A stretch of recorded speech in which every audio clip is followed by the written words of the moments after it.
All right, welcome back.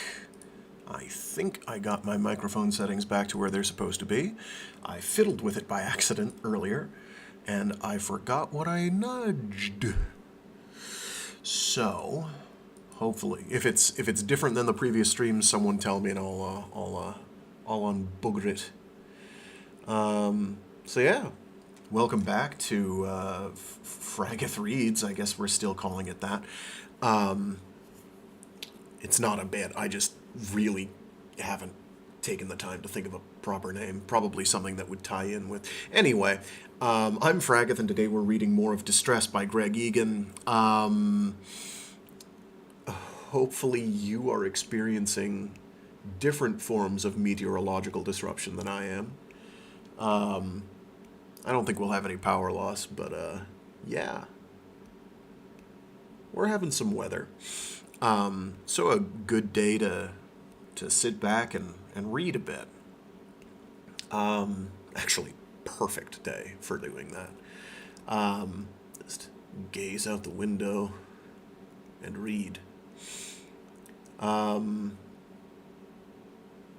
what happened last time? Well, Andrew Worth, our journalistic protagonist, and Kuwale, Akili Kuwale, I think their name is, have been abducted by the Anthrocosmologists, who basically proceed to reveal their master plan, well, their raison d'etre to him, to them. Well, to Andrew Worth specifically, because he's got recording equipment, and they want him to present their case to the world.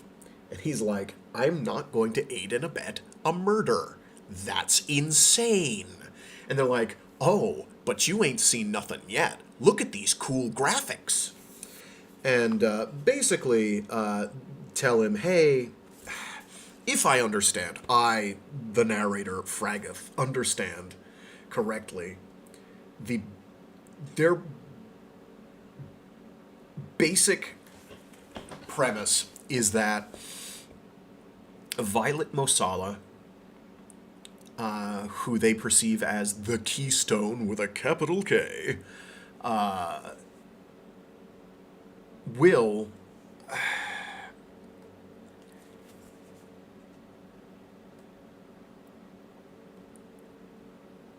by perceiving reality properly, and the underpinnings of reality, will cause it to solve itself like an equation, which is bad.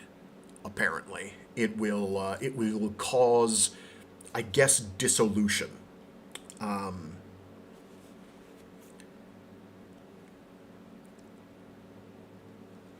As they say, you can't hold a universe together with a system which spells out its own lack of physical content. There's no friction anymore, no fire in the equations.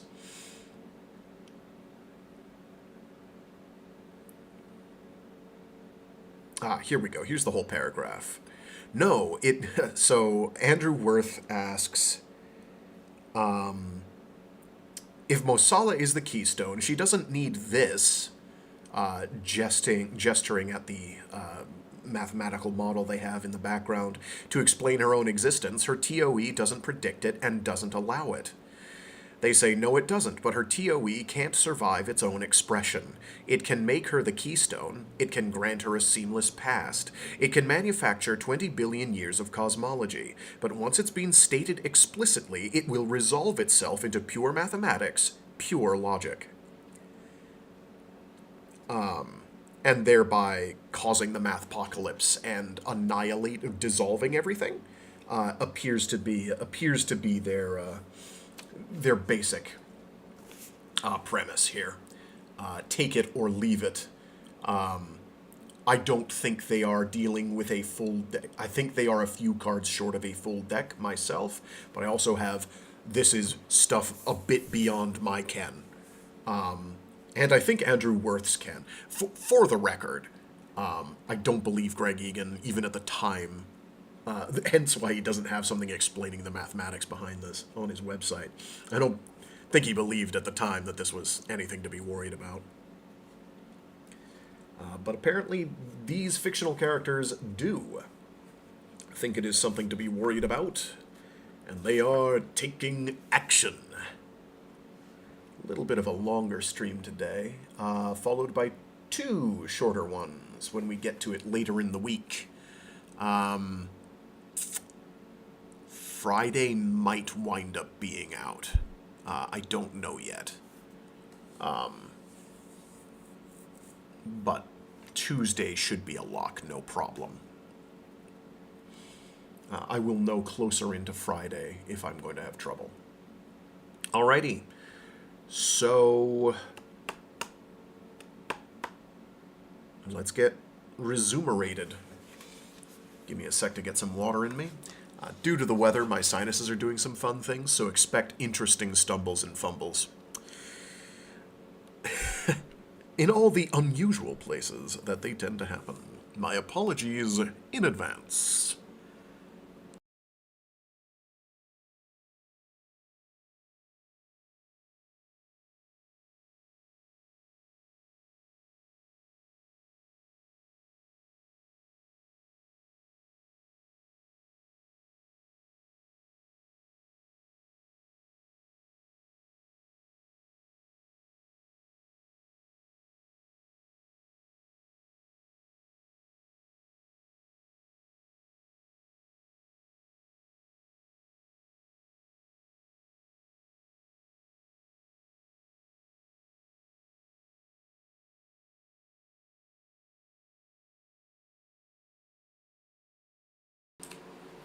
Chapter 23. When I'd finished my account of the killer's media presentation, Kuwale said flatly, "Don't kid yourself that you ever had a chance. No one could have talked them out of it." No? I didn't believe her. They'd talked themselves into it, systematically enough. There had to be a way to unravel their own supposedly watertight logic before their eyes, to force them to confront its absurdity. I hadn't been able to find it, though. I hadn't been able to get inside their heads. I checked the time with Witness. It was almost dawn. I couldn't stop shivering. The slick of algae on the floor felt damper than ever, and the hard polymer beneath had grown cold as steel. They were in a boat. At least to their knowledge. "Mosala will be under close protection." Kuwale had been despondent when I left Ver, but in my absence V seemed to have recovered a streak of defiant optimism. "I sent a copy of your mutant cholera genome to conference security, so they know the kind of risk she's facing, even if she won't acknowledge it herself. And there are plenty of other mainstream AC back on Stateless." No one back on Stateless knows that Wu is involved, do they? And anyway, Wu could have infected Mosala with a bioweapon days ago. Do you think they would have confessed everything on camera if the assassination wasn't already a fait accompli? They wanted to ensure that they'd receive due credit. They had to get in early and avoid the rush, before everyone from PACDF to Ingenuity comes under suspicion. But it would have to be the last thing they'd do before confirming that she's dead and fleeing stateless. Meaning that nothing I'd said above deck could have made the slightest difference?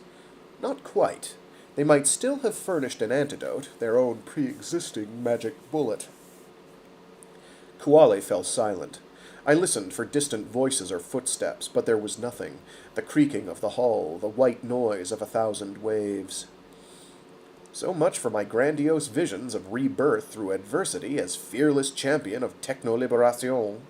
All I'd done was stumble into a vicious game between rival lunatic god-makers, and been cut back down to my proper station in life, conveyor of someone else's messages. Kuwale said, "Do you think they're monitoring us, right now? Up on deck?" "Who knows?" I looked around the dark hold. I wasn't even sure if the faint gray light which might have been the far wall was real, or just retinal static and imagination. I laughed. What do they think we're going to do? Jump 6 meters into the air, punch a hole in the hatch, and then swim 100 kilometers, all dressed as Siamese twins? I felt a sudden sharp tug on the rope around my hands. Irritated, I almost protested aloud, but I stopped myself in time.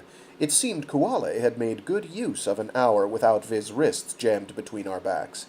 Working some slack into Viz's own bonds, and then hiding the loop between Viz's hands, which in turn might have helped Ver keep them slightly apart when we were tied together again?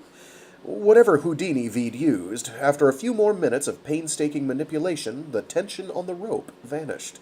Kuwale pulled Viz's arms free of the space between us and stretched them wide. I couldn't help feeling a rush of pure, dumb elation, but I waited for the inevitable sound of boots on the deck. IR cameras in the hold, monitored non-stop by software, would have registered this transgression easily. The silence stretched on. Grabbing us must have been a spur-of-the-moment decision when they intercepted my call to Kuwale. If they'd planned it in advance, they would have had handcuffs at the very least. Maybe their surveillance technology, at short notice, was as down-market as their ropes and nets.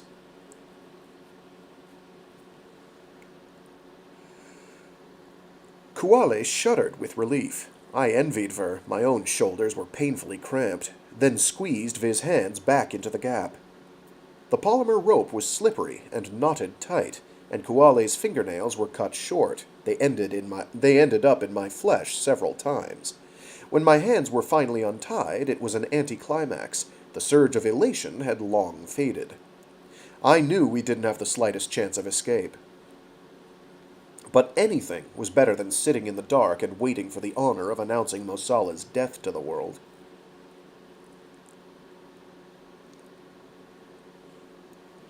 The net was made from a smart plastic which adhered selectively to its own opposite surface, presumably for ease of repair, and the join was as strong as the stuff itself. We'd been wrapped tight with our arms behind us, though. Now that they were free, there was some slack, 4 or 5 centimeters. We rose to our feet awkwardly, shoes slipping on the algal slime. I exhaled and flattened my stomach, glad of my recent fast.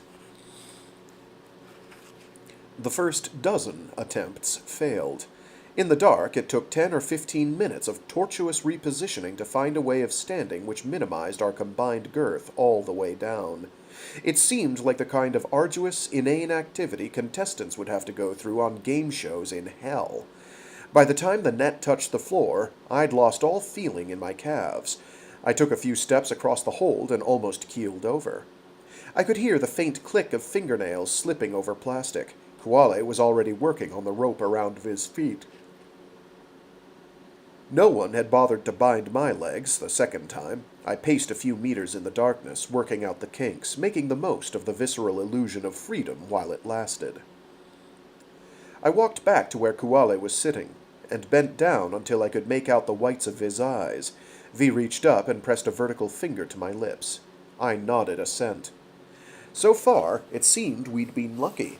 No IR camera, but there might still be audio surveillance, and there was no way of knowing how smart the listening software might be. Kuwale stood up, turned, and vanished. Viz's t-shirt had gone dead, deprived of sunlight for so long. I heard occasional squeaks from the wet soles of Viz's shoes. V seemed to be slowly circumnavigating the hold. I had no idea what V was hoping to find, some unlikely breach in the structure itself. I stood and waited. The faint line of light on the floor was visible again, just barely. Dawn was breaking, and daylight could only mean more people awake on deck. I heard Kuwale approach. V tapped my arm and then took my elbow. I followed Ver to a corner of the hold. V pressed my hand to the wall about a meter up. V'd found some kind of utilities panel, guarded by a protective cover, a small spring-loaded door flush with the wall.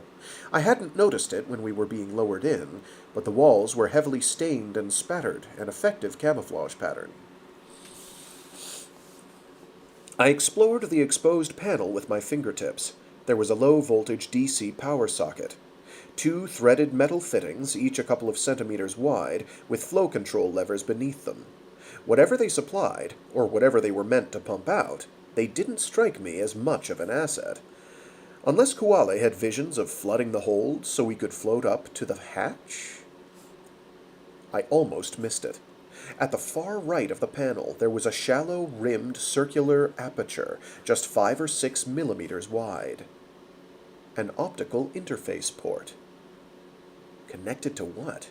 The boat's main computer? If the vessel's original design had allowed for carrying cargo, maybe a crew member with a portable terminal would have fed in inventory data from here. In a fishing boat leased to Anthrocosmologists, I didn't have high hopes that it was configured to do anything at all. I unbuttoned my shirt while invoking Witness.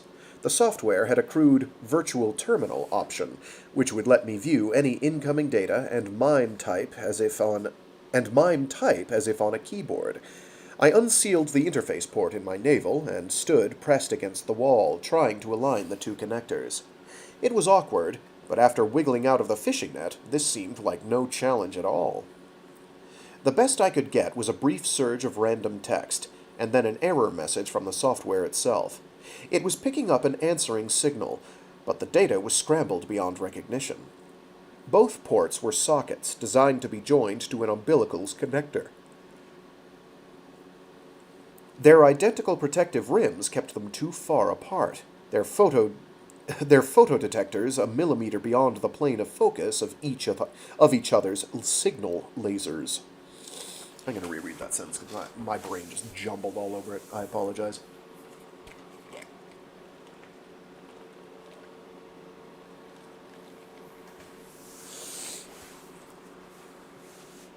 The best I could get was a brief surge of random text, and then an error message from the software itself. It was picking up an answering signal, but the data was scrambled beyond recognition. Both ports were sockets, designed to be joined to an umbilical's connector.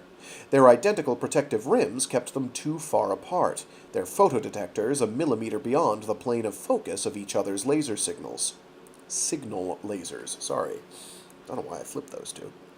I stepped back, trying not to vent my frustration audibly. Kuwale touched my arm inquiringly. I put Viz's hand to my face, shook my head, then guided Viz's finger to my artificial navel. V clapped me on the shoulder. I understand. Okay, we tried. I stood slumped against the wall beside the panel. It occurred to me that if I buried the AC's confession, Ingenuity might still get the blame. If Helen Wu and friends, in hiding, tried claiming responsibility after the fact, they were more than likely to be written off as obscure cranks. No one had ever heard of Anthrocosmologists. Mosala's martyrdom could, still, break the boycott wide open.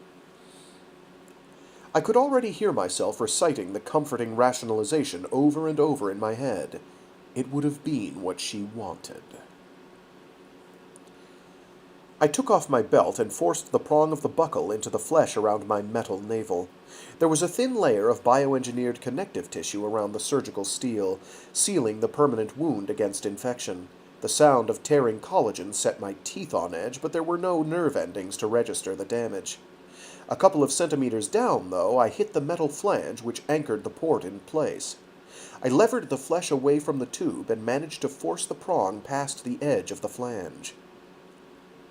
It had seemed like a small enough piece of DIY surgery, enlarging the existing hole in the abdominal wall by 7 or 8 millimeters. My body disagreed. I persisted, digging around under the flange and trying to twist it free, while conflicting waves of chemical messengers flooded out from the site, delivering razor-sharp rebukes and analgesic comfort in turn. Kuwale came over and helped me, pulling the aperture open. As Viz's warm fingers brushed the scars where I'd slashed myself in front of Gina, I found I had an erection. It was the wrong response for so many reasons that I almost burst out laughing. Sweat ran into my eyes, blood trickled down toward my groin, and my body kept on blindly signaling desire. And the truth was, if V'd been willing, I would have happily lain down on the floor and made love in any way possible. Just to feel more of Viz's skin against my skin. Just to believe that we'd made some kind of connection. The buried steel tube emerged, trailing a short length of blood-slick optical fiber. I turned away and spat out a mouthful of acid. Mercifully, nothing followed. I waited for my fingers to stop shaking, then wiped everything clean on my shirt, and unscrewed the whole end assembly, leaving the windowed port naked, unencumbered. More like circumcision than more like circumcision than phalloplasty, and a lot of trouble to go through for a millimeter of penetration. I pocketed the metal foreskin, then found the wall socket and tried again. Large, cheerful blue-on-white letters appeared in front of me, unable to dazzle, but no less of a shock. Mitsubishi Shanghai Marine, model number LMHDV-12-5600. Emergency options. F. Launch flares. B. Activate radio beacon. I hit all the possible escape codes in the hope of finding some wider menu, but this was it, the complete list of choices. All the glorious fantasies I hadn't dared entertain had involved reaching the ship's main computer, gaining instant access to the net, and archiving the AC's pre-recorded confession in 20 safe places, while simultaneously sending copies to everyone at the Einstein conference. This was nothing but a vestigial emergency system, probably built into the design as a minimum statutory requirement, and then ignored when the ship was fitted out by a third party with proper communications and navigation equipment. Ignored? Or disconnected? I mimed typing B. The text of a simple Mayday broadcast flowed across the virtual screen.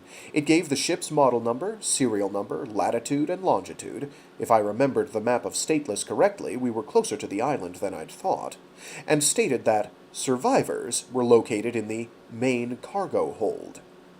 I suddenly had a strong suspicion that if we'd bothered to search the rest of the hold, we might have found another panel, hiding 2 fist-sized red buttons labeled Beacon and Flares, but I didn't want to think about that. Somewhere up on deck, a siren started screaming. Kuwale was dismayed. "What did you do? Trigger a fire alarm?" "I broadcast a mayday. I thought flares might get us into trouble." I closed the panel and started rebuttoning my bloody shirt, as if hiding the evidence might help. I heard someone heavy running across the deck. A few seconds later, the siren shut off. Then the hatch was wound halfway open, and 3 peered down at us. He was holding a gun, almost absent-mindedly. "What good did you think that's going to do you? We're sending out the false alarm code already. No one's going to take any notice." He seemed more bemused than angry. "All you have to do is sit tight and stop fucking about, and you'll be free soon enough. So how about some cooperation?" He unfurled the ladder and came down, alone. I stared up at the strip of pale dawn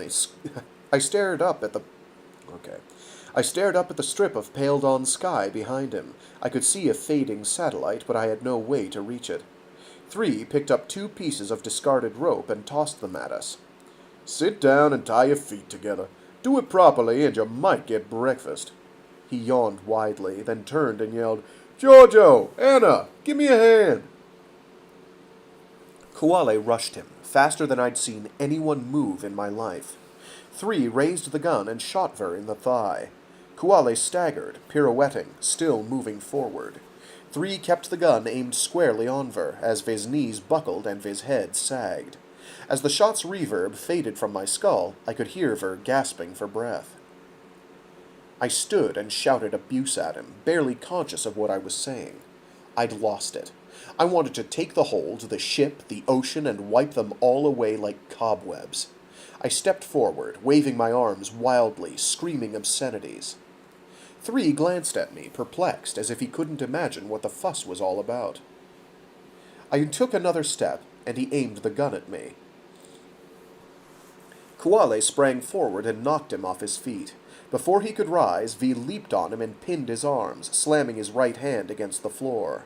I was paralyzed for a second, convinced that the struggle was futile, but then I ran in to help. 3 must have looked like an indulgent father playing with 2 belligerent 5-year-olds. I tugged at the gun barrel protruding from his huge fist. The weapon might as well have been set in stone. He seemed ready to climb to his feet as soon as he caught his breath, with or without Kuwale's slender frame attached. I kicked him in the head. He protested, outraged. I attacked the same spot repeatedly, fighting down my revulsion.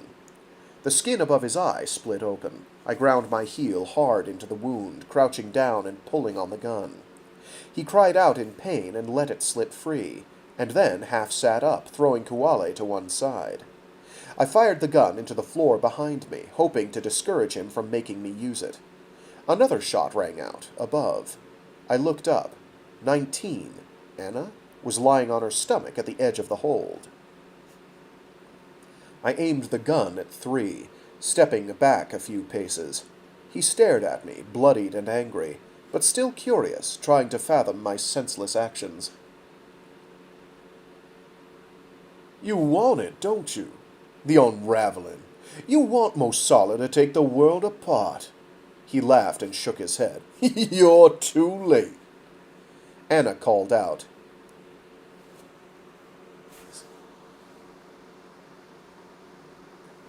There's no need for any of this. Please, put the gun down and you'll be back on stateless in an hour. No one wants to harm you. I shouted back. Bring me a working notepad. Fast. You have 2 minutes before I blow his brains out. I meant it, if only for as long as it took to get the words out. Anna crawled back from the edge. I heard a murmur of angry, low voices as she consulted with the others. Kuwale limped over to me. Viz's wound was bleeding steadily. The bullet had clearly missed the femoral artery, but Viz's breathing was ragged. V needed help. V said, They're not going to do it. They'll just keep stalling. Put yourself in their place. 3 said calmly, Viz's right. Whatever value anyone puts on my life. If Mosala becomes the Keystone, we all die anyway. If you're trying to save her, you've got nothing to trade, because whatever you threaten is forfeit either way. I glanced up toward the deck. I could still hear them arguing. But if they had enough faith in their cosmology to kill Mosala, and to trash their own lives and become self-righteous fugitives hiding out in rural Mongolia or Turkestan without so much as a share of the meteorites, the threat of one more death was not going to dent their conviction. I said, I think your work is in urgent need of peer review. Got him!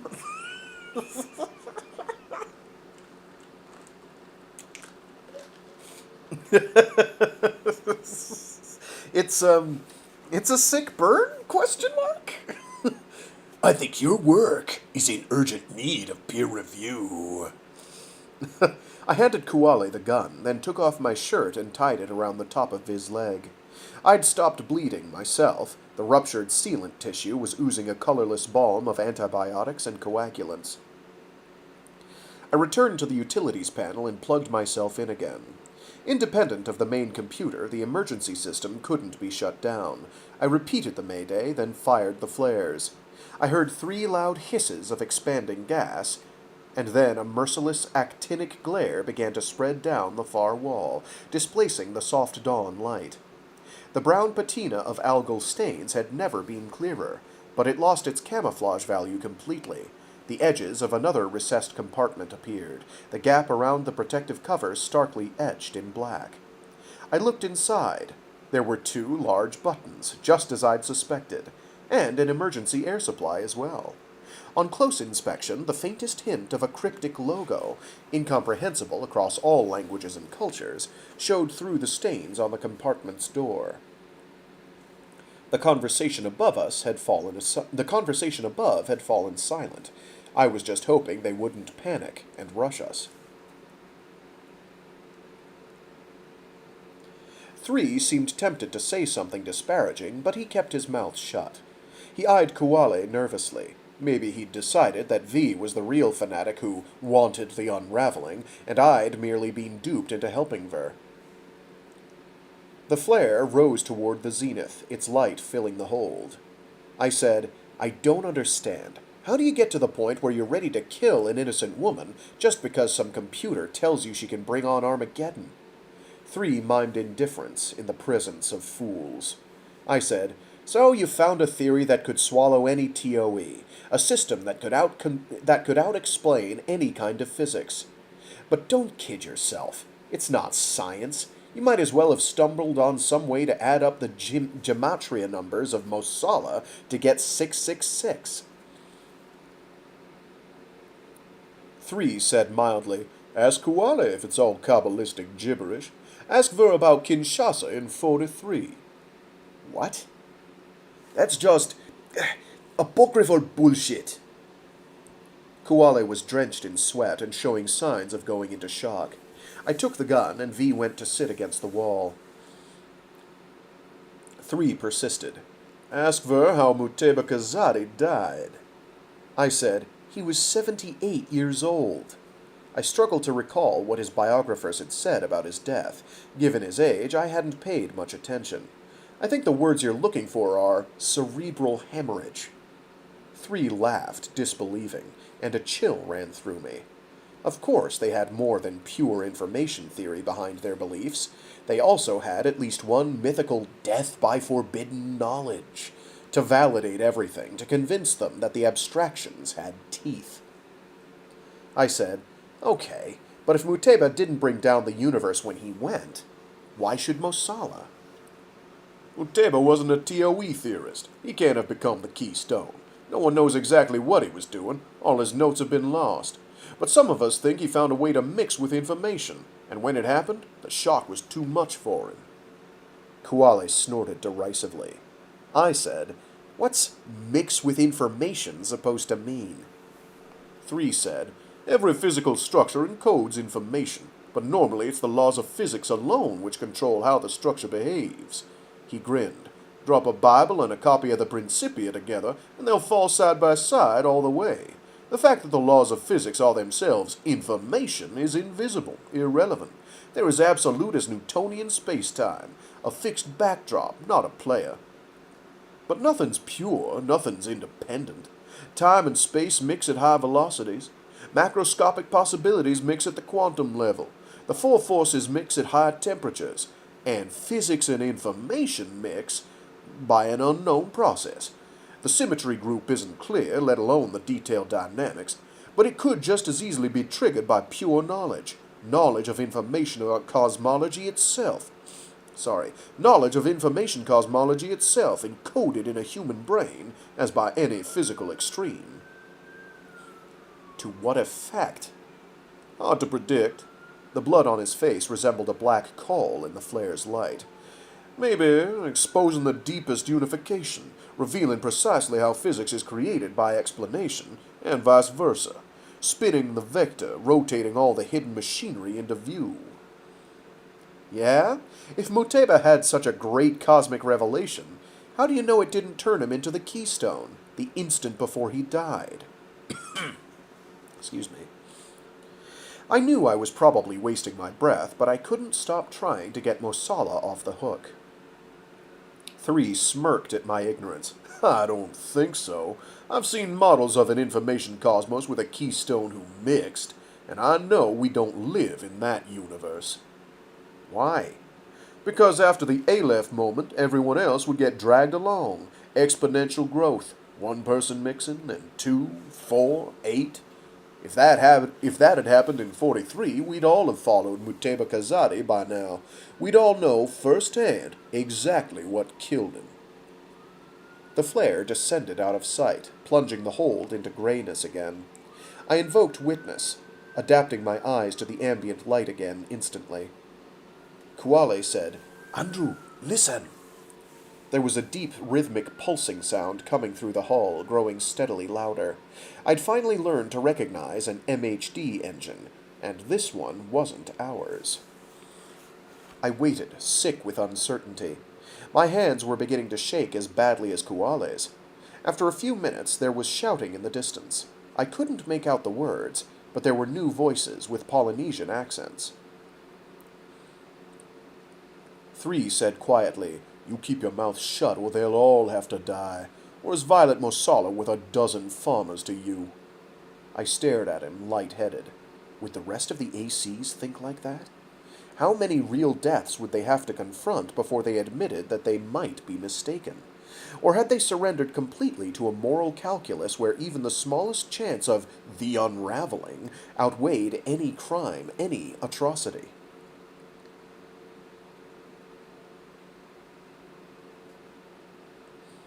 The voices grew nearer, and then the engine stopped. It sounded as if the fishing boat had pulled up right beside us, but I could already hear another one in the distance.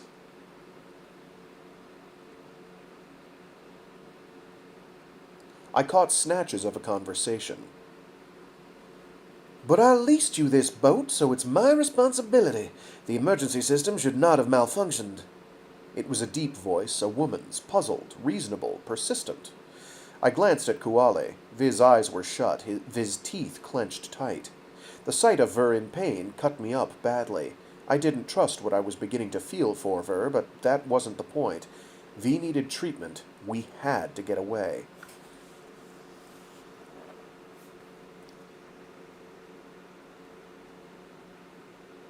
But if I called out, how many people would I endanger? I heard a third ship approaching. Mayday. False alarm code. Mayday. Flares.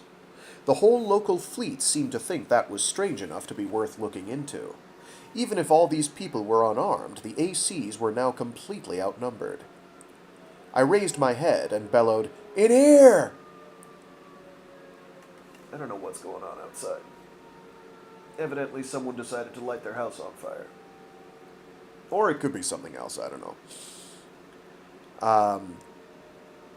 I raised my head and bellowed, "In here!" 3 tensed, as if preparing to move. I fired the gun into the floor near his head, and he froze. A wave of vertigo swept over me, and I waited for a barrage of automatic fire. I was insane. What had I done? There were heavy footfalls on the deck, more shouting. 20, a tall Polynesian woman in blue coveralls, approached the edge of the hold. The farmer glanced down at us, frowning. She said, "If they've threatened violence, gather your evidence and take it to an adjudicator back on the island. But whatever's gone on here, don't you think both sides would be better off separated?" 20 faked outrage. "They hide on board, they intimidate us with firearms, they take a man hostage, and you expect us to hand them over to you so you can let them go free." The farmer looked straight at me. I couldn't speak, but I met her gaze, and I let my right hand drop to my side. She addressed 20 again, deadpan. "I'm happy to testify for you about what I've seen here, so if they're willing to give up their hostage and come with us, you have my word, justice won't be compromised." 4 other farmers appeared at the edge of the hold. Kuwale, still sitting by the wall, raised a hand in greeting and called out something in a Polynesian language. One of the farmers laughed raucously and replied. I felt a surge of hope. The ship was swarming with people, and when it came down to the prospect of a massacre, face to face, the ACs had buckled. I put the gun in my back pocket. I shouted up, "He's free to go!" 3 rose to his feet, looking surly. I said quietly, "She's dead anyway. You said so yourself. You're already savior of the universe." I tapped my stomach. Think of your place in history. Don't tarnish your image now. Unless that's don't tarnish your image now. Could be read either way. He exchanged glances with 20, then started climbing the rope ladder. I threw the gun into a corner of the hold, then went to help Kuwale. V took the ladder slowly. I followed close behind, hoping I'd be able to catch Ver if V lost V's grip. There must have been 30 farmers on deck, and 8 ACs, most of them with guns, who seemed far more tense than the unarmed anarchists. I felt a reprise of horror at the thought of what might have happened. I looked around for Helen Wu, but she was nowhere in sight. Had she returned to the island during the night to oversee Mosala's death? I'd heard no boat, but she might have donned scuba gear and ridden the harvester. As we started making our way toward the edge of the deck, where a concertina bridge linked the 2 ships, 20 called out, "Don't think you're going to walk away with stolen property." The farmer was losing patience. She turned to me. Do you want to empty out your pockets and save us all some time? Your friend needs a doctor. I know. 20 approached me. She looked around the deck meaningfully, and my blood froze. It wasn't over yet. They hoped that whatever they'd done to Mosala was irreversible by now, but they weren't certain, and they were ready to start shooting rather than turn me loose with footage which proved that the danger was real. They knew Mosala too well. I had no idea how I'd convince her without it. She already believed that I'd cried wolf once. I had no choice, though. I invoked witness and wiped everything. Okay, it's done. It's erased. I don't believe you. I gestured at the protruding fiber. Plug in a notepad, do an inventory, see for yourself. That's no proof. You could fake that. Then, what do you want? Do you want me to put in a tuned microwave field? And fry all the RAM? She shook her head solemnly. We don't have that kind of equipment here.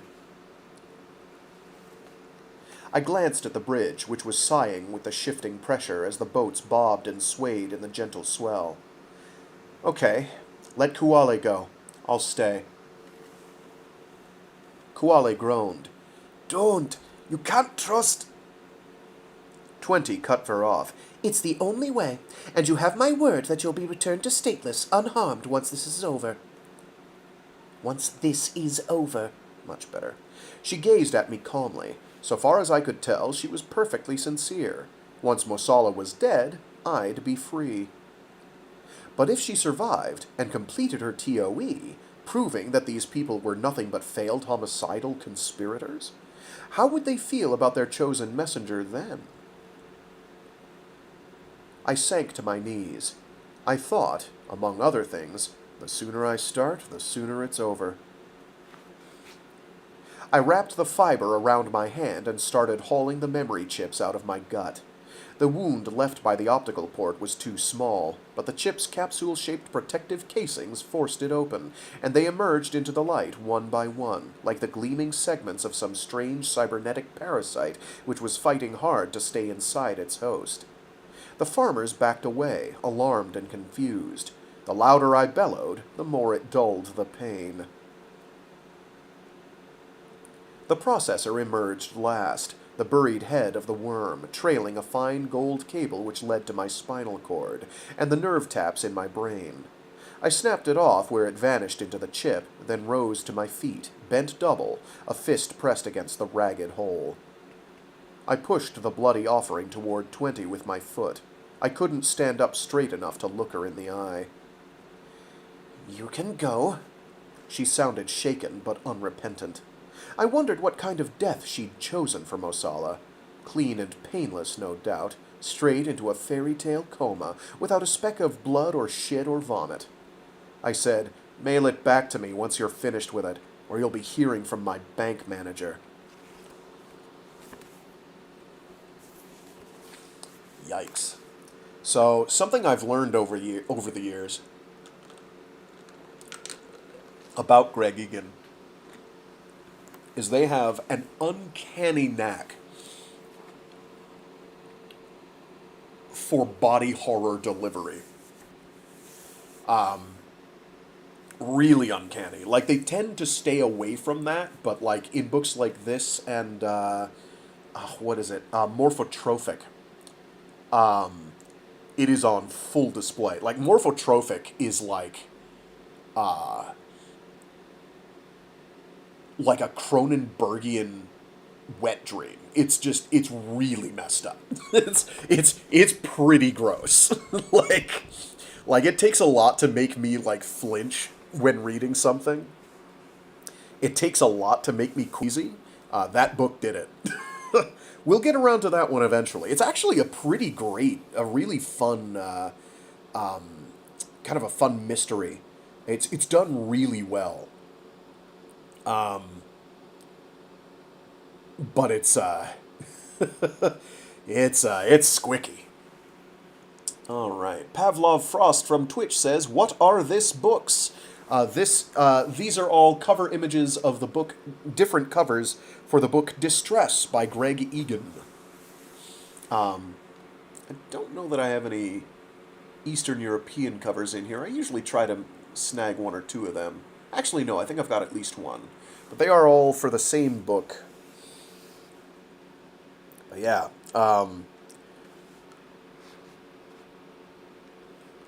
I can sort of promise that we'll have... if this is the book because it's been a long time since I read this. If this is the book I'm thinking it is, and I'm becoming... I know it's not the one that I first thought it was. That one might be Diaspora. Or Terranesia, rather. There is an explanation for why our protagonist is the way he is.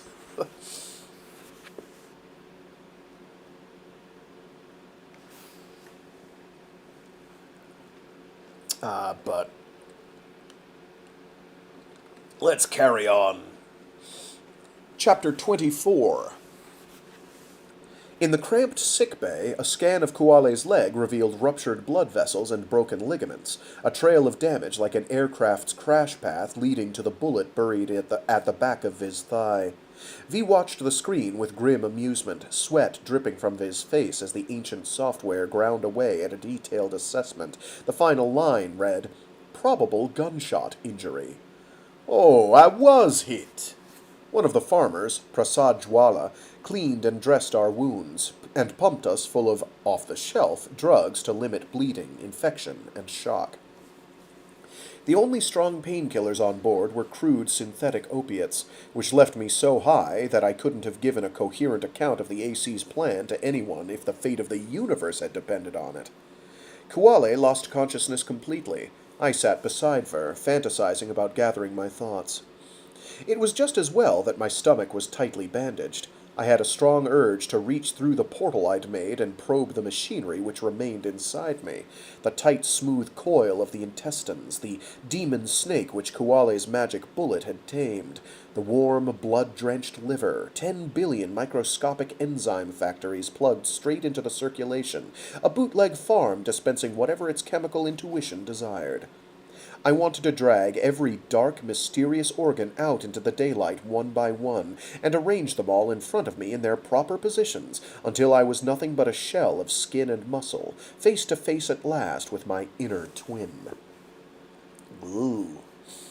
After about 15 minutes, the same enzyme factories finally began degrading the opiates in my blood, and I clawed my way down from marshmallow heaven. I begged for a notepad. Jwala obliged, then left to help out on the deck. I managed to get through to Karine de Groot immediately. I stuck to the essentials. De Groot heard me out in silence. My appearance must have given the story a degree of credibility. "You have to talk to Violet, heading back to civilization. Even if she's not convinced of the danger, what has she got to you?" Oh, is that him talking? That's him talking. You have to talk Violet into heading back to civilization. Even if she's not convinced of the danger, what has she got to lose? She can always deliver her final paper from Cape Town. De Groot said, "Believe me, she'll take every word of this seriously. Yasuko Nishide died last night. It was pneumonia, and he was very frail. But Violet's still badly shaken. And she's seen the cholera genome analysis, which was done by a reputable Bombay lab. But, so you'll fly out with her?" Nishide's death saddened me, but Mosala's loss of complacency was pure good news. I know, it's a risk. She might get sick on the plane, but... De Groot cut me off. "Listen, there have been some problems here while you were away. No one's flying anywhere." "Why? What kind of problems?" "A boatload of mercenaries, I don't know, arrived on the island overnight. They've occupied the airport." Jwala had come back to check on Kuwale. He caught the last part of the conversation and interjected derisively. "Agents provocateurs. Every few years a different pack of apes in designer camouflage show up, try to make trouble, fail, and go away." He sounded about as concerned as someone from an ordinary democracy, complaining about the periodic irritation of election campaigns. "I saw them last night, landing in the harbor. They were heavily armed. We had to let them pass." He grinned. "But they're in for some surprises. I'll give them 6 months at the most." 6 months? He shrugged. It's never been longer.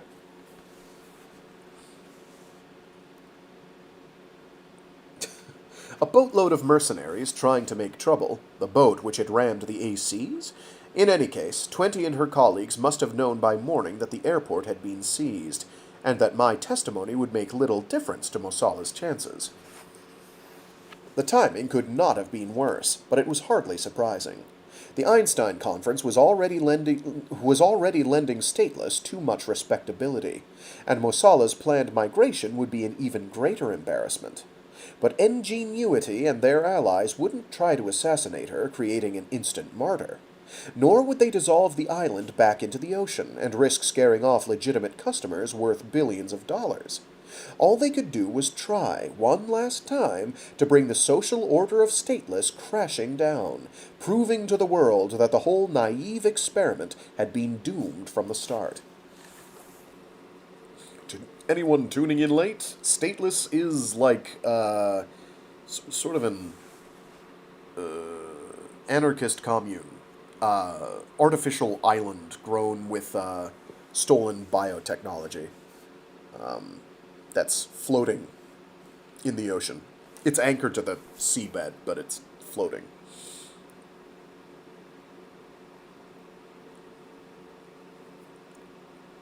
And Ingenuity is a biotech corporation that would like very much for them to fail, but not the island itself failing, because they have a bunch of their own islands that they've made floating around in the ocean, and they don't want those to have confidence lost in them. I said, "Where's Violet now?" "Talking to Henry Buzzo. She's trying to convince him to go with her to the hospital." Good idea. Immersed in the schemes of the moderates, I'd almost forgotten that Buzzo was also in danger, and Mosala was at risk on two fronts. The extremists had already triumphed in Kyoto, and whoever had infected me with the cholera en route from Sydney was probably on Stateless right now, looking for a chance to make up for the botched first attempt. De Groot said, "I'll show them this conversation immediately, and give a copy to security." Right, for what that's worth. She seemed to be holding up under the pressure far better than I was. She added wryly, "No sign of Helen Wu and Flippers so far, but I'll keep you posted." We arranged to meet at the hospital. I signed off and closed my eyes, fighting the temptation to sink back into the lingering opiate fog. It had taken the mainstream ACs 5 days to smuggle in a cure for me, even with the airport open. After everything I'd been through, I wasn't ready to swallow the fact that Mosala was now a walking corpse, but short of a counter-invasion by African techno-liberateurs over a distance of tens of thousands of kilometers in the next day or two at the latest, I could see no hope of her surviving.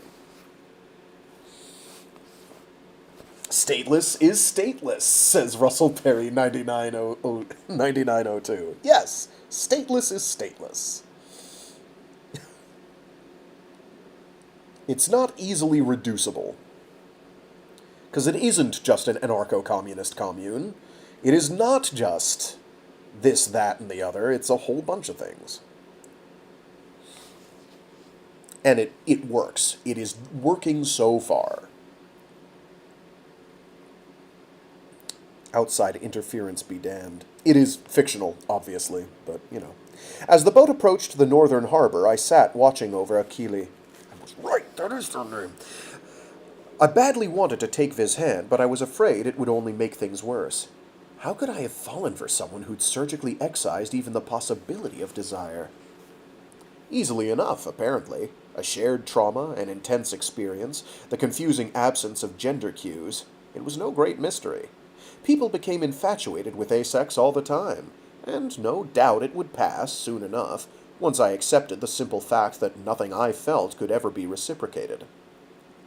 After a while, I found I could no longer bear to look at Viz's face. It hurt too much. So I watched the glowing traces on the bedside monitor, and listened for each shallow exhalation, and tried to understand why the ache I felt would not go away.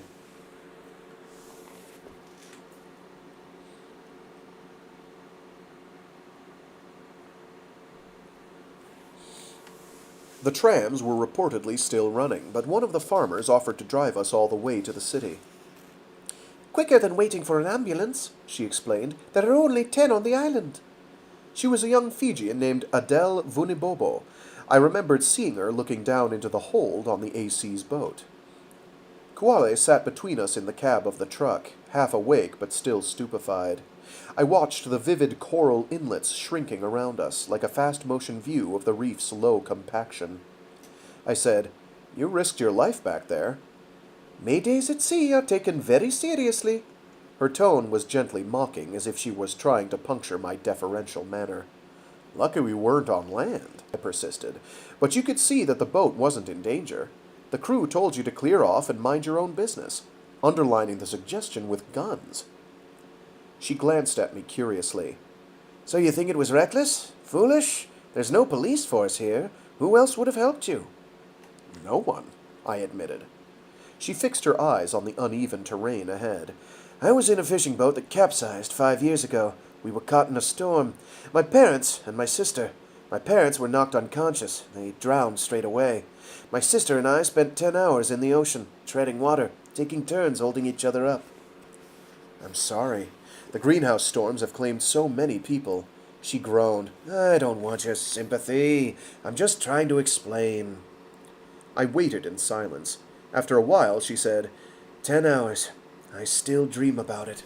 I grew up on a fishing boat, and I'd seen storms sweep away whole villages.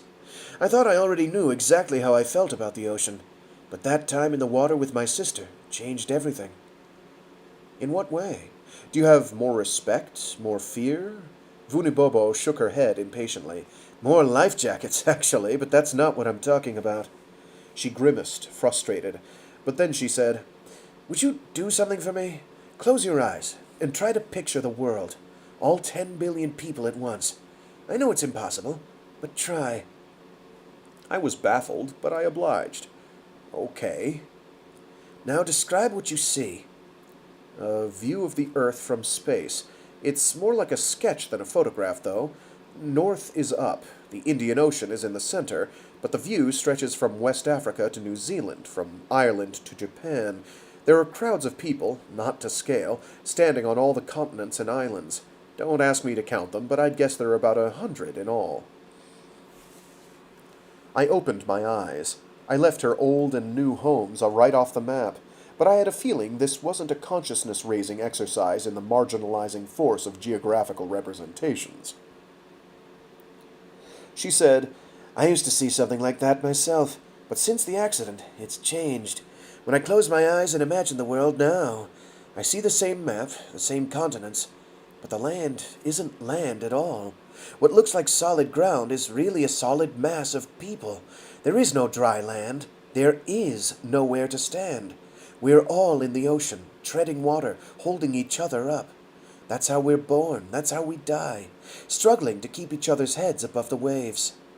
She laughed, suddenly self-conscious. But then she said defiantly, "Well, you asked for an explanation." "I did."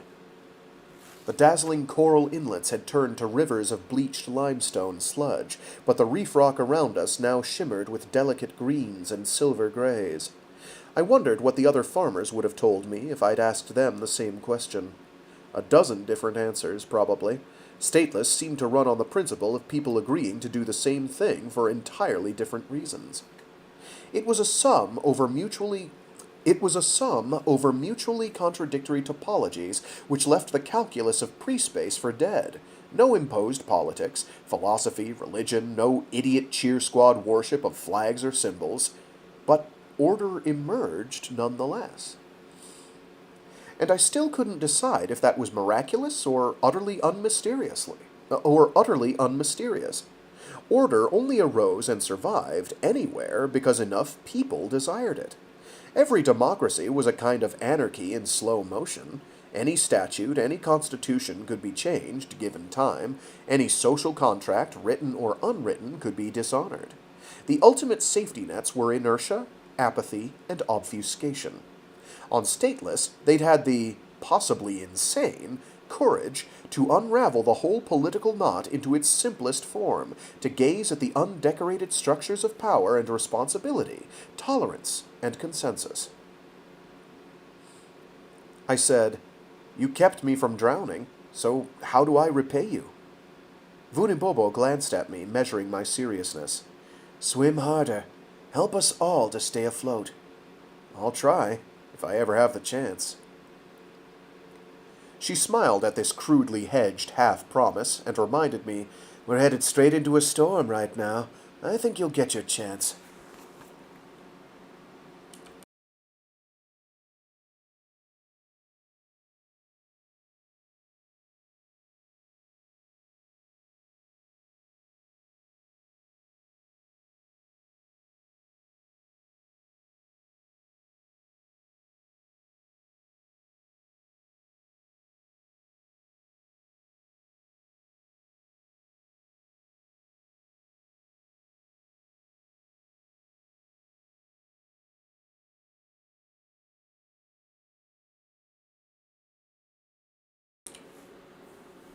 I'd expected, at least, deserted streets in the center of the island, but at first sight little seemed to have changed. There were no signs of panic, no queues of hoarders, no boarded-up shop fronts. When we passed the hotel, though, I saw that the mystical Renaissance Carnival had gone to ground. I wasn't the only tourist who was suffering from a sudden desire to be invisible. Back on the boat, I'd heard that one woman had been injured slightly when the airport was captured, but most of the staff had simply walked away. Monroe had spoken of a militia on... I can't flip pages good. Monroe had spoken of a militia on the island, and no doubt they outnumbered the invaders, but how their equipment, training, and discipline compared, I had no idea. The mercenaries seemed content, so far, to dig themselves in at the airport, but if the ultimate aim was not to take power, but to bring anarchy, in quotes, to stateless, I had a queasy suspicion that there'd be something a lot less palatable than the bloodless seizure of strategic assets very soon. The atmosphere at the hospital was calm. Vunibobo helped me get Kuwale into the building. V smiled dreamily and tried to limp forward, but it took the two of us to keep Ver from falling flat on V's face. Prasad Jwala had sent the scan of Kuwale's bullet wound ahead, and an operating theater was already prepared. I watched Ver being wheeled in, trying to convince myself that I felt nothing but the same anxiety that I would have felt for anyone. Vunibobo bid me farewell. After waiting my turn in casualty, I was sewn up under local anesthetic. I had managed to kill the bioengineered graft, which would have accelerated healing and formed a good seal, but the medic who treated me packed the wound with a spongy antibacterial carbohydrate polymer, which would slowly degrade in the presence of the growth factors secreted by the surrounding flesh. She asked what had made the hole. I told her the truth, and she seemed greatly relieved. I was beginning to wonder if something had eaten its way out. I stood up, carefully, numb at the center, but feeling the pinched absence of skin and muscle tug on every part of me. The medic said, "Try to avoid strenuous bowel movements," and left her. I found de Groot and Mosala in the anteroom to the medical imaging suite. Mosala looked drawn and nervous, but she greeted me warmly, shaking my hand, clasping my shoulder. "Andrew, are you all right?" "I'm fine, but the documentary may have a small gap in it." She managed to smile. "Henry's being scanned right now. They're still processing my data. It could take a while. They're looking for foreign proteins, but there's some doubt as to whether the resolution's up to it. The machine's second-hand, 20 years old." She hugged herself and tried to laugh. "Listen to me. If I'm planning to live here, I'd better get used to the facilities." De Groot said, "No one I've spoken to has seen Helen Wu since early last night. Conference security checked out her room. It's empty."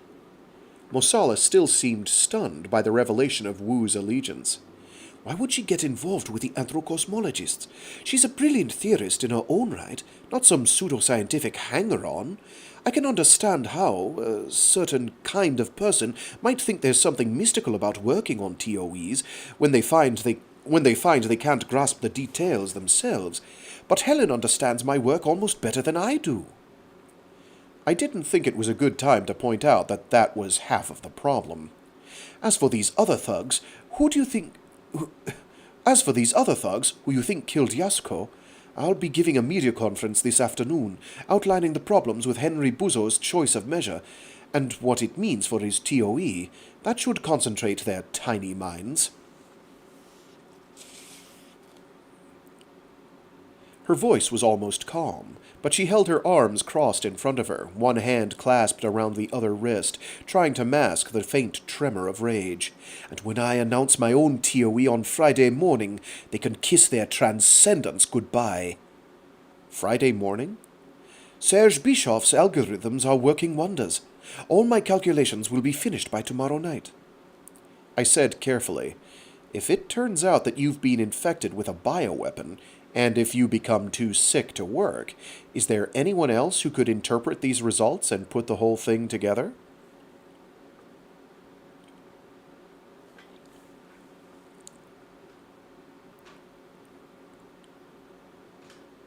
Mosala recoiled. What are you asking me to do? Anoint a successor to be targeted next?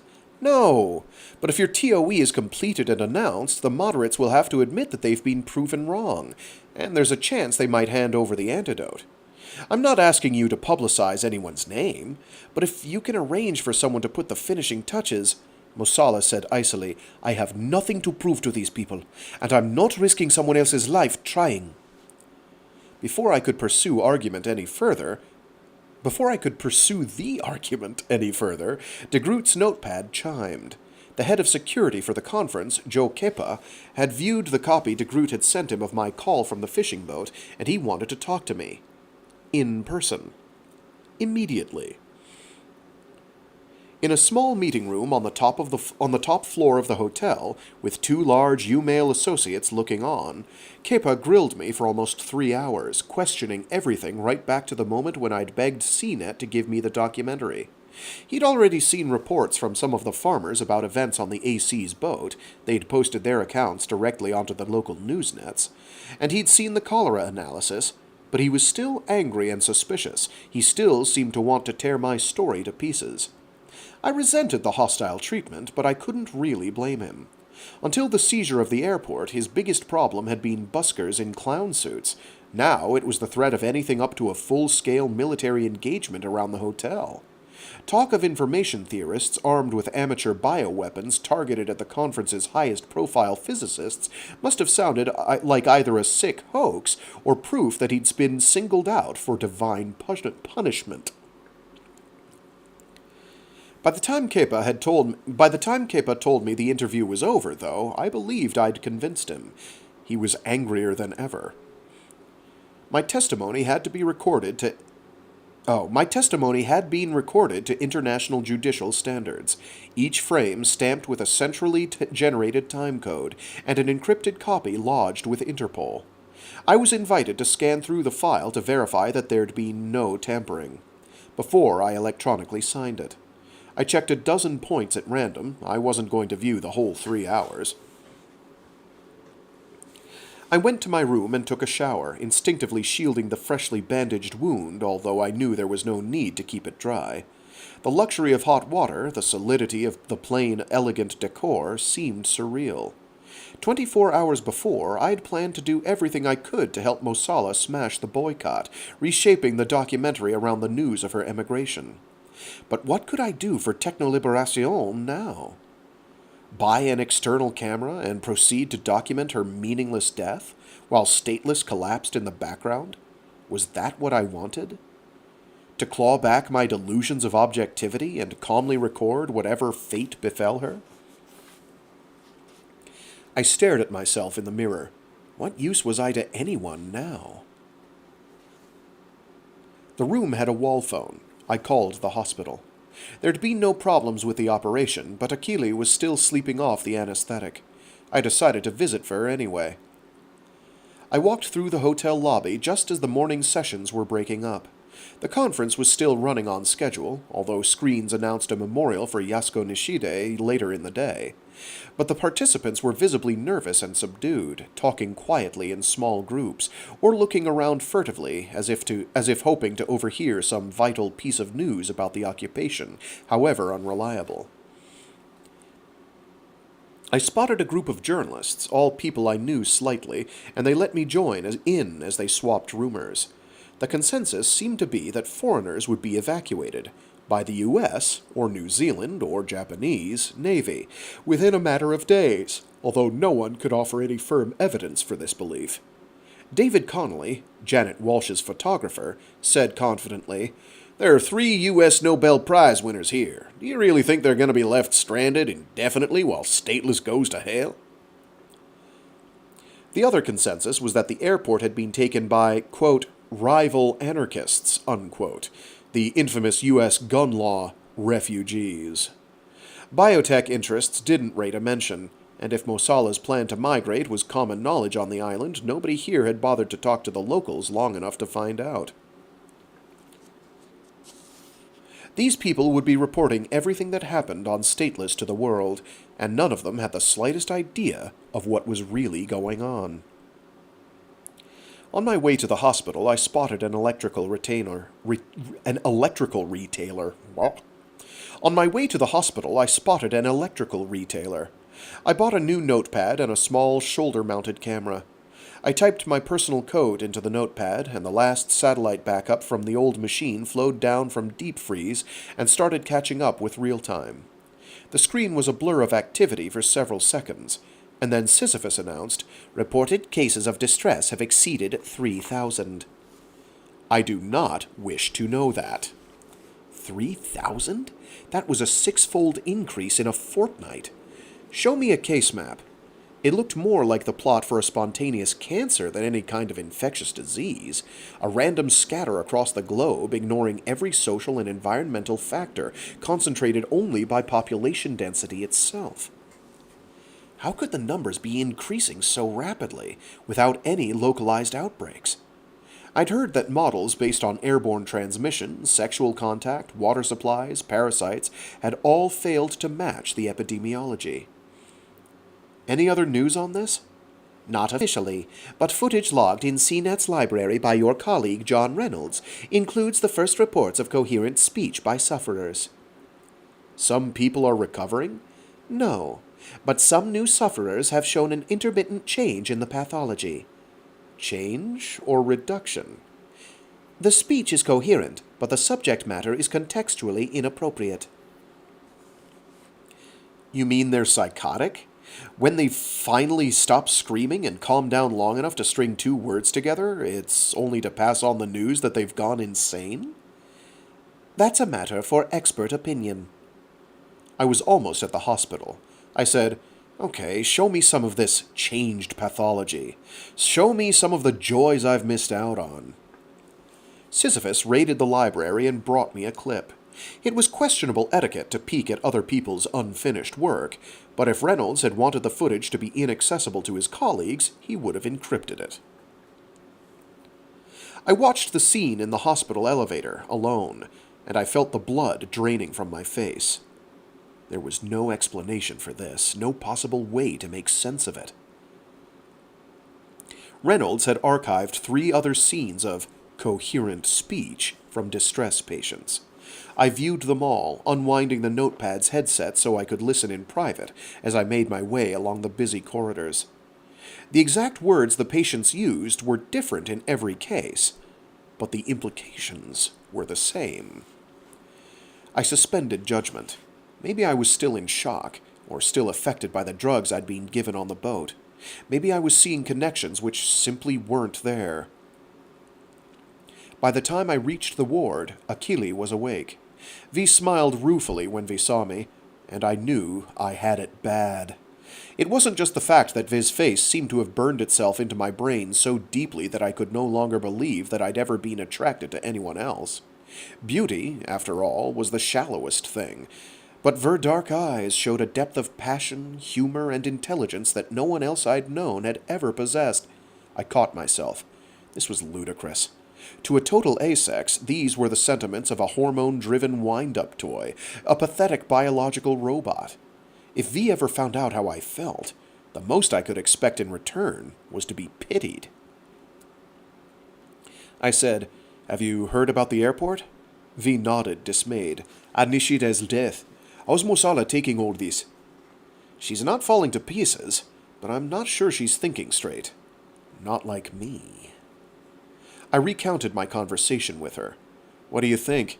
If she can be kept alive until someone announces the TOE on her behalf, would the moderates recant and hand over the cure?" Kuwale didn't look hopeful. "They might, if there were clear proof. If there was a clear proof that the TOE really had been completed, with no room for doubt. But they're on the run now. They can't hand over anything." "They could still transmit the molecule's structure." "Yeah, and then we just hope there's a machine on Stateless which can synthesize it in time." "If the whole universe is a conspiracy to explain the Keystone, don't you think she might get lucky?" I didn't believe a word of this, but it seemed like the right thing to say. "Explaining the Aleph moment doesn't stretch to miraculous reprieves. Mosala doesn't have to be the Keystone, even with Nishide dead and Buzo's TOE refuted. If she survives, it will only be because the people who struggle to save her fought harder than those who struggle to kill her." V laughed wearily. "That's what her theory of everything means. There are no miracles, not even for the Keystone. Everyone lives and dies by exactly the same rules." "I understand." I hesitated. "There's something I have to show you. Some news that's just broken. About distress." "Distress?" "Humor me. Maybe it means nothing, but I need to know what you think." I had an obligation to Reynolds not to splash his unreleased footage around. The ward was full, but there were screens either side of us, and the man in a cast in the opposite bed appeared to be sleeping. I handed Kuwale my notepad and had it replay one of the clips, with the volume down low. A pale, disheveled, middle-aged woman with long black hair, restrained in a hospital bed, faced the viewer squarely. She didn't look drugged, and she certainly wasn't exhibiting the syndrome's characteristic behavior, but she regarded Reynolds with intense, horrified fascination. She said, "This pattern of information, this state of being conscious and possessing these perceptions, wraps itself in ever-growing layers of corollaries.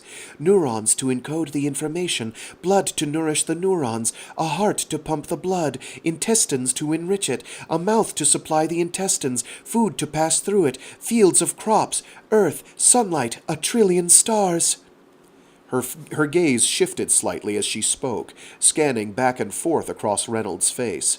"Neurons, heart, intestines, cells of proteins and ions and water wrapped in lipid membranes, tissues differentiated in development, genes switched on by intersecting marker hormone gradients, a million interlocking molecular shapes, tetravalent carbon, monovalent hydrogen, electrons shared in bonds between nuclei of protons, neurons to balance electrostatic repulsion, quarks spinning in both to partner the leptons in a hierarchy of field excitations, a 10-dimensional manifold to support them, defining a broken symmetry on the space of all topologies."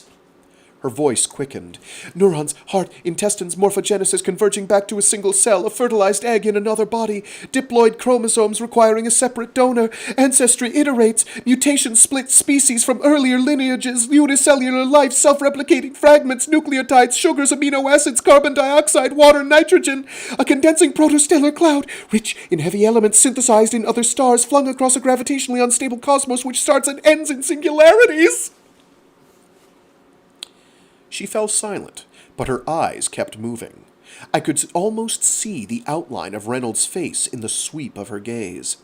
As if he'd appeared to her, at first, as a bizarre apparition, flashes of intense comprehension now seemed to break through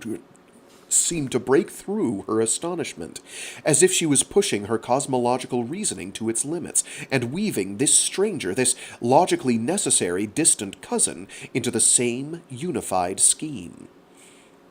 But then something happened to put an end to her brief remission. An upwelling of horror and panic distorted her features. Distress had reclaimed her. I halted the replay before she could begin to thrash and scream. I said, "There are 3 other cases, more or less the same. So am I putting my own spin on this raving?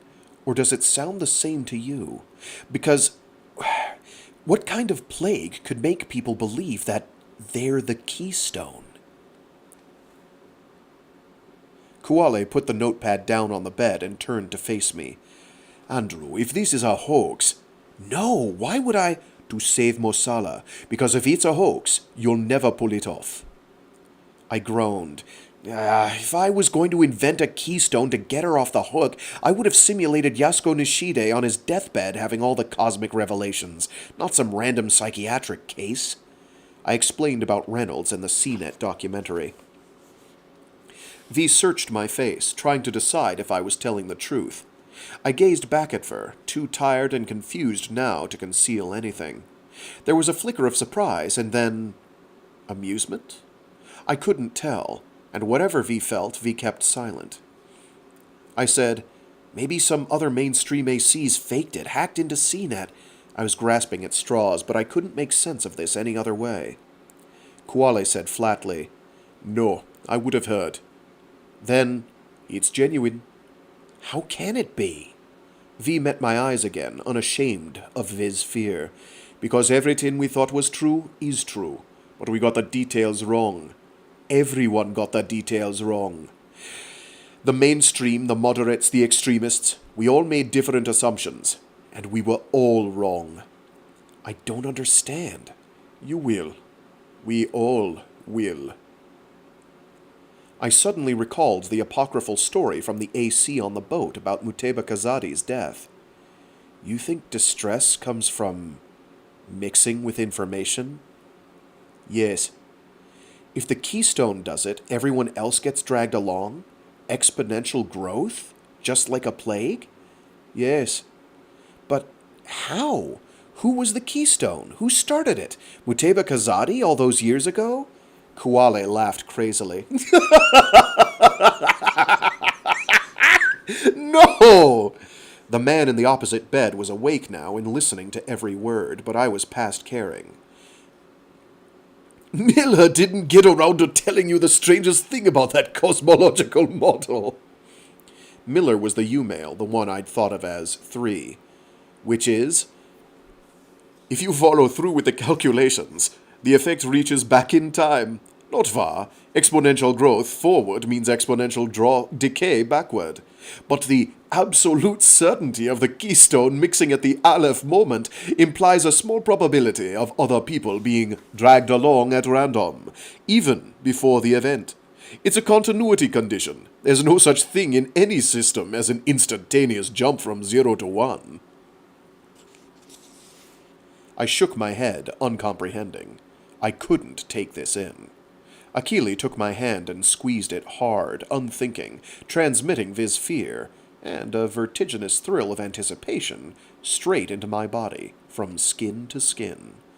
"The Keystone isn't the Keystone yet. The Aleph moment hasn't even happened, but we're already feeling the shock."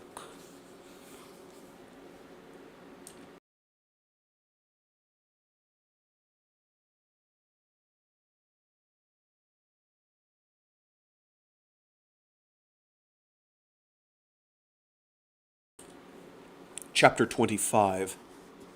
Kuwale borrowed my notepad and rapidly sketched out the details of the information flows which V believed lay behind distress. V even attempted to fit a crude computer model of the process to the epidemiological data, although V ended up with a curve far less steep than the actual case figures, which had risen faster than exponential growth, probably distorted by early underreporting, and a predicted date for the Aleph moment somewhere between February 7th, 2055 and June 12th, 3070. Undeterred, V struggled to refine the model. Graphs, network diagrams, and equations flickered across the screen beneath Viz's fingertips. It looked as impressive as anything I'd seen Violet Mosala do, and I understood it about as well. On one level, I couldn't help but be swept along with Viz's urgent logic, but as the initial shock of recognition faded, I began to wonder again if we weren't simply reading our own meaning into the 4 patients' bizarre soliloquies. Anthrocosmology had never before made a single testable prediction. I didn't doubt that it could provide an elegant mathematical underpinning to any TOE, but if the first distinct evidence for the theory itself consisted of the rantings of 4 people suffering from a new and exotic mental disease, that was a slender basis on which to throw out everything I believed about the universe. As for the prognosis, if Kuwale was right, of a world completely afflicted by distress, that was a cataclysm as unthinkable as the moderates' unraveling. I kept my doubts to myself, but by the time I left the ward, leaving Kuwale immersed in a conference with the other mainstream ACs, I had my feet back on the ground. All this talk of echoes of the future Aleph moment had to be ranked as less plausible than even the most far-fetched conventional alternatives. Maybe a neuroactive military pathogen gone wrong, targeting a specific region of the brain, could induce the ordinary symptoms of distress in most of its victims, plus these outbursts of manic but precise observations in 4 out of 3,000 cases. Reasoning was the product of organic events in the brain, like every other mental process, and if a paranoid schizophrenic, injured by crude accidents of genetics and disease, could find personal significance in every advertising sign, every cloud, every tree, maybe the combination of the right scientific background with the highly focused damage wrought by this viral weapon could trigger an equally uncontrollable, but much more rigorous, avalanche of meaning. If the original aim of the weapon had been to impair analytical thought, it wasn't inconceivable that a wild version might end up overstimulating the very neural pathways it had been designed to destroy.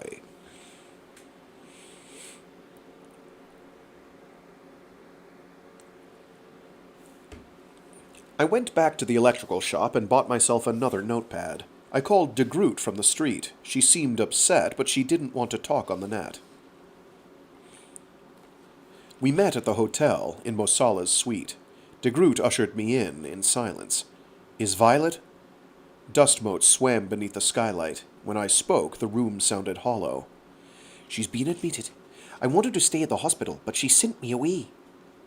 De Groot stood opposite me, hands clasped in front of her, eyes downcast. She said quietly, "You know, we've had crank mail from just about everyone.